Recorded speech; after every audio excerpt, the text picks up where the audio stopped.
La fotografía y la arquitectura, una combinación compleja y multifacética, pero que a lo largo del tiempo ha tomado protagonismo como una herramienta capaz de extender la influencia visual de una obra. Esto implica examinar las imágenes fotográficas de edificios y estructuras desde diferentes perspectivas, convirtiéndose en una herramienta de documentación y representación profundamente enraizada en el desarrollo arquitectónico actualmente. Esto bajo la premisa de alcanzar a la sociedad mediante una imagen de impacto. Sin embargo, múltiples autores y arquitectos consideran a la fotografía como algo más que una herramienta de comunicación. Su relación con la arquitectura representa influencia en la percepción y apreciación de cada obra, al tiempo en que la arquitectura puede inspirar y proporcionar sujetos de interés para la fotografía. La fotografía en el ámbito de la arquitectura es capaz de capturar la esencia de un edificio y transmitir su significado y valor estético. Mi nombre es Diana Barreto y mediante el análisis de diversos artículos se buscará comprender las diversas posturas que actualmente se tienen respecto a la fotografía como elemento de interés para la arquitectura. La forma en que miramos y la imitación de la naturaleza por parte del paisajista. El diálogo planteado entre Cyril y Vivian en la obra La decadencia de la mentira de Oscar Wilde aborda la cuestión de cómo miramos y cómo la naturaleza imita al paisajista y copia los efectos de su obra. A partir de esta premisa se plantea la idea de que la naturaleza no es simplemente una entidad externa a nosotros, sino que es una creación nuestra y cobra vida en nuestro cerebro. Según Vivian, las cosas existen porque las vemos, y cómo las vemos y qué vemos depende de las artes que han influido en nosotros.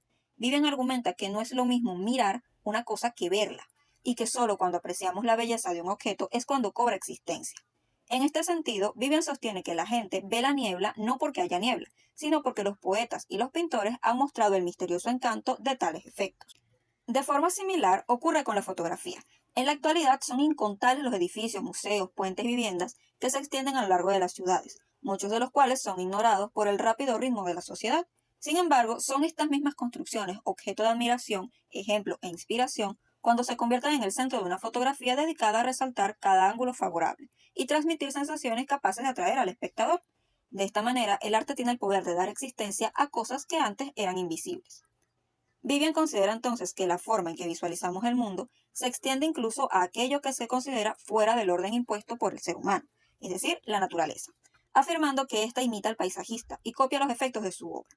Esto implica que la naturaleza no es simplemente una entidad pasiva que se limita a reflejar la realidad, sino que también es influenciada y moldeada por la visión y la interpretación del paisajista. Una metáfora donde se le atribuye al paisajista la capacidad de crear una representación de la naturaleza que puede influir en cómo la percibimos y experimentamos, tal como ocurriría con un fotógrafo. La arquitectura moderna y la fotografía en Venezuela. Resaltan en este campo diversos nombres, siendo los de mayor relevancia los hermanos Graciano y Paolo Gasparini, una dupla que representa el funcionamiento de la percepción humana. Graciano Gasparini, arquitecto de formación, llegó a Venezuela en 1948 y se dedicó a estudiar y difundir la arquitectura colonial del país. Sus libros, que incluyen dibujos y fotografías, son fundamentales para comprender la historia de la disciplina en la región, siendo que su enfoque fotográfico valora la sencillez volumétrica, la falta de decoración y la sinceridad estructural de la arquitectura colonial venezolana. Es decir, su enfoque fotográfico se basó solamente en la arquitectura de los edificios. Paolo Gasparini, por otro lado, llegó a Venezuela en 1955 y se centró en fotografiar la transformación de la ciudad de Caracas. Sus fotografías más conocidas son las de la obra de Carlos Raúl Villanueva, como la ciudad universitaria de Caracas. Sus composiciones fotográficas muestran la obra de arquitectura en su entorno y exploran las relaciones entre los elementos que las conforman, utilizando la composición fotográfica para abordar la crítica social. Es decir, Paolo observaba la arquitectura basado en el entorno que envolvía los edificios. Dos fotógrafos que, si bien abordaron la representación arquitectónica del país, se enfocaron en aspectos sumamente diferentes entre sí, la estética arquitectónica colonial y el entorno que envolvía la ciudad.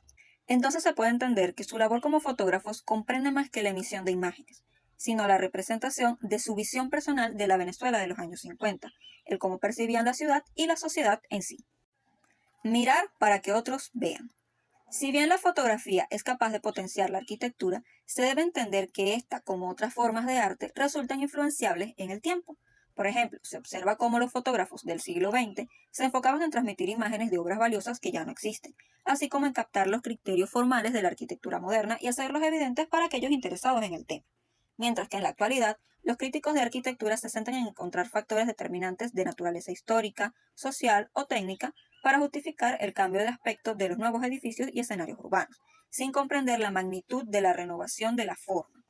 En contraste, los fotógrafos construyen una realidad visual nueva a partir de un objeto o episodio material, captando más la arquitectura del edificio que el edificio material en sí mismo. Por lo tanto, el autor destaca la importancia de fomentar la capacidad del juicio visual como instancia previa a transmitir criterios de calidad arquitectónica, moldeando tal enfoque excesivo en los edificios y falta de atención a los aspectos urbanos y detalles en la arquitectura, valores que a menudo son descuidados. Finalmente, podemos entender cómo la fotografía y la arquitectura se complementan y enriquecen mutuamente, ya sea mediante la representación de la visión del fotógrafo, una composición específica de elementos arquitectónicos o la documentación de obras de alto valor. Es una herramienta de influencia, percepción y apreciación capaz de capturar la esencia de un edificio y transmitir su significado y valor estético, convirtiéndose en una fuente de inspiración mutua entre ambas disciplinas. Con esto finalizo mi aporte. Muchas gracias por su atención.